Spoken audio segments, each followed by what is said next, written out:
Hey guys, Neomis here. So for today's video, that's right, Arsenal 2, Norwich 2. In a performance that we all knew was going to be tough. We all knew that after Emery that, the game was going to be difficult. And even though people like myself, all expected that we wanted that manager new bounce win, we didn't get that. But let's look at the positives. At least we didn't lose. And again, it's another draw for Arsenal in the league. But something's got to change. After watching this game, I mean, you saw how Freddie Ljungberg set up the team. And I think everybody expected like radical changes. And that's something that he just didn't do. Maybe he wanted to keep it where there wasn't much training done in the middle of the week, to then put on new tactics and new formations and whatever it is that Freddie long term is going to be having to plan. Maybe he didn't want to implement that. Maybe he wanted to keep it simple. They know what Emery ball is, and wanted to continue along that route, but kind of put a little bit of Ljungberg seasoning on the team. But 2-2 in a game where still we're having defensive mistakes. And this is where I said a couple of weeks ago that this is the biggest problem with Arsenal is not Emery. Emery's gone now and we're still having defensive issues. This isn't going to change unless the club decides to really invest in the centre-back pairing and sort out the midfield. I heard Lee Dixon after this game. I was watching it on the NBC Sports live stream, and Lee Dixon said it perfectly. Arsenal's biggest problem is the two centre backs, David Luiz and Mustafi, and the midfield in front of the defence. That is what they need to be organised. He feels that the team is just completely unorganised. And with a manager who's good at organisation and organising teams, this team would be 50% better, at least. But his words, 50% better.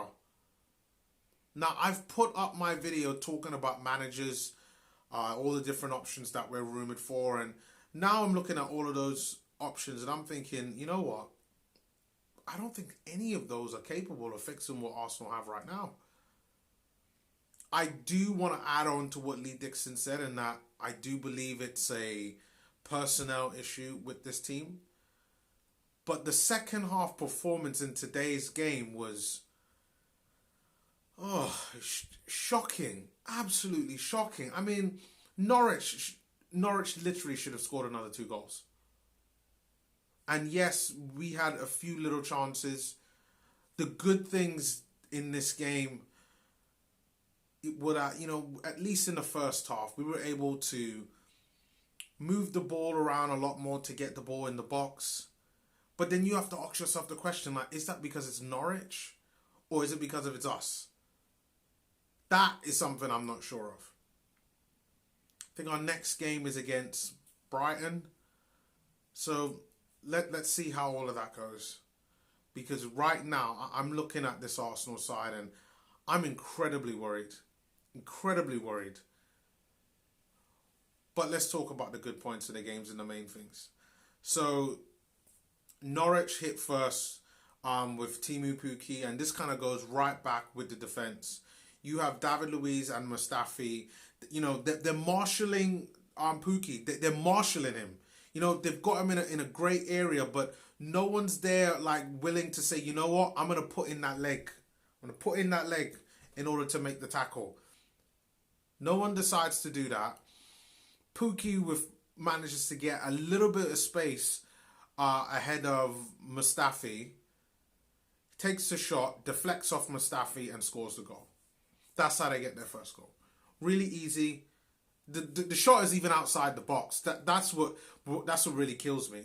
Like, stop letting these players get anywhere close to the box. For me, they should be good enough for that. And no matter what defender that we put in there, we seem to be making the same mistakes. Whether it's David Luiz, whether it's Mustafi, whether it's Socrates. I mean, it doesn't matter. We are making the same mistakes. Callum Chambers, same mistakes. We've got to fix this. But we then go through the game. Aubameyang manages to get a penalty. And I mean, VAR. Everybody likes to talk crap about VAR. But VAR saved us in this game. VAR came through.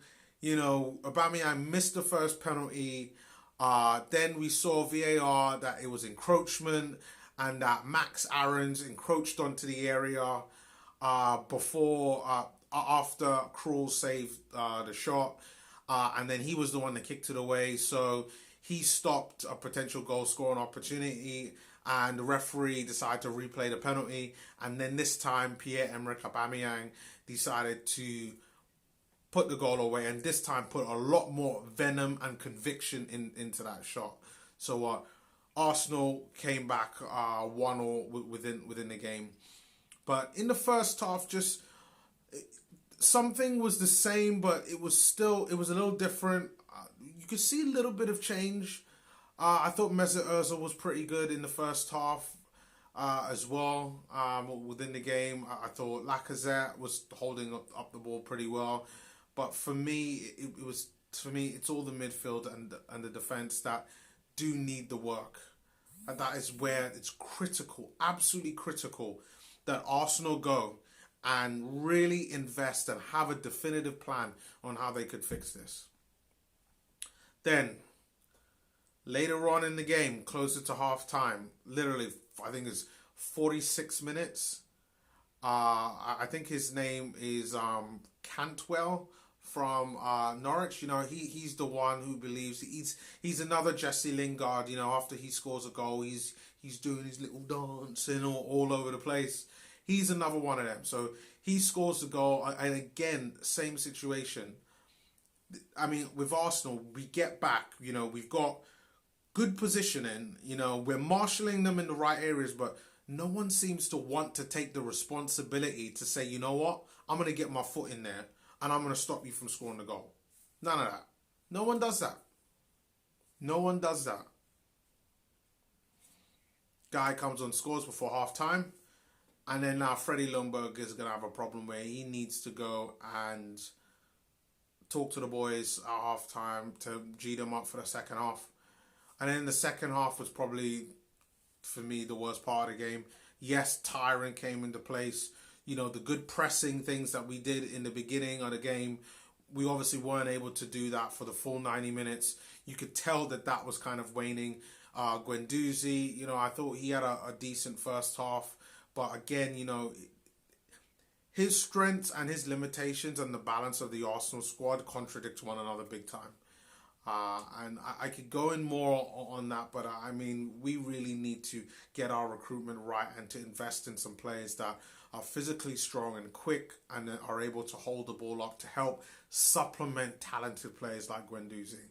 Because when he makes mistakes, I mean, really, like, Arsenal feel it. And it's the same thing with Granit Xhaka.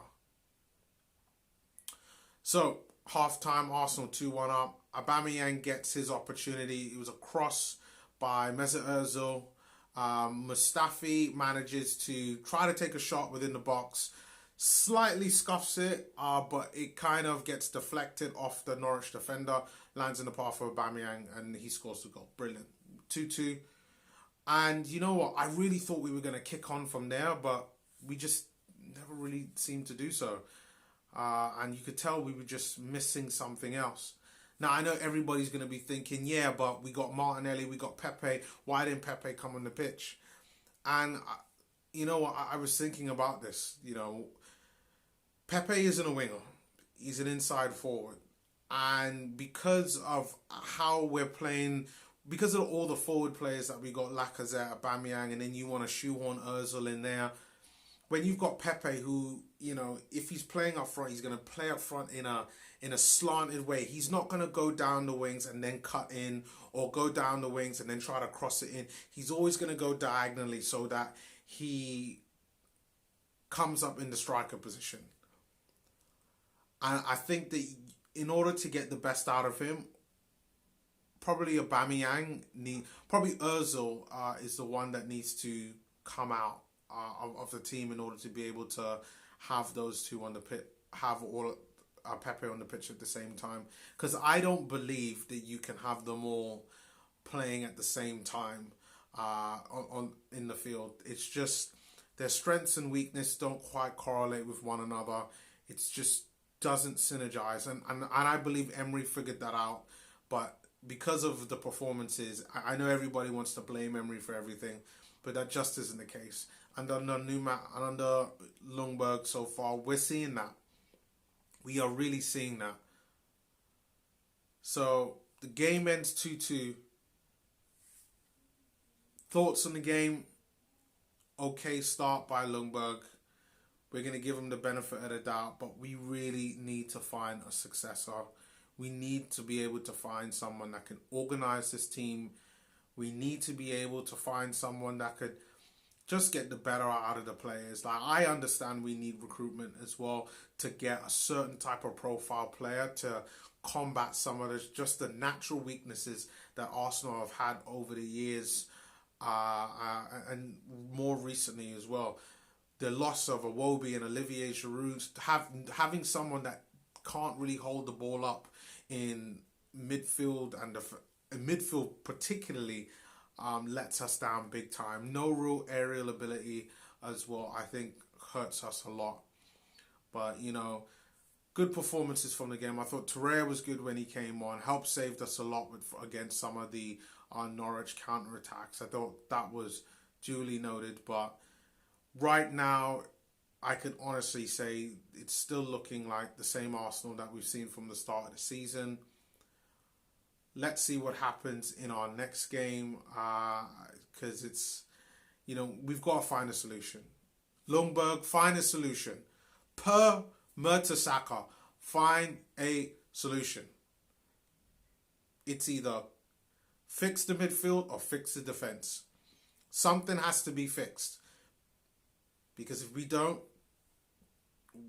we're going to keep not getting wins and just get a bunch of draws or losses. But guys, let me know your thoughts on the game. Really interesting to hear what you have to say. I'm truly disappointed. I thought the game was going to be 3-0, maybe even 3-1, but to the Arsenal. But to see 2-2, I didn't expect that. I thought at the very least we'd get the new manager bounce. But all of the necessary parts that were shown on the Emery are still there. And it's really showing now that maybe it wasn't Emery and it was all the players. But please comment, subscribe, and like the video. Really interesting to hear what you guys have to say. Now, I will see you guys next time. Peace.